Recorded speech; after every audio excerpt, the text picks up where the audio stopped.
क्या मतलब है तुम्हारा? मतलब अब वो वहीं रहेगी और इस एलिफ के चक्कर में बाबा घर छोड़ गए हैं।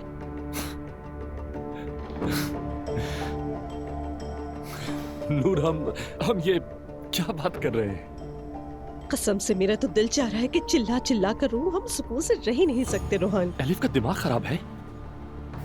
अजीब हो गई है ये। एलिफ पागल है, कुछ भी करती है। लेकिन सच कहूं, उसे पागल उन्होंने ही किया है। किसी ने किसी को पागल नहीं किया रोहान। एलिफ वैसे ही पागल थी। ठीक है मेरी जान, हम दूसरों की वजह से अब दोबारा नहीं लड़ेंगे। तो फिर प्लीज मैं मिन्नत करती हूँ तुम्हारी इस मामले में कि तुम एलिफ का दिफा मत करो। नूर मेरी बात सुनो, चाहे एलिफ तुम्हें पसंद हो या ना हो, लेकिन वो मेरी सबसे अच्छी दोस्त है, याद रखना। जिसके लिए तुम कह रहे हो वो मेरी माँ है, मेरी फैमिली। तुम ठीक कह रहे हो। हम आपस में बहस नहीं करते। तभी तो कह रहा हूं यहां से चलते हैं यार। मुझे तो नहीं लगता हमारे जाने से मसाइल खत्म हो जाएंगे। कम से कम इस माहौल से तो दूर होंगे।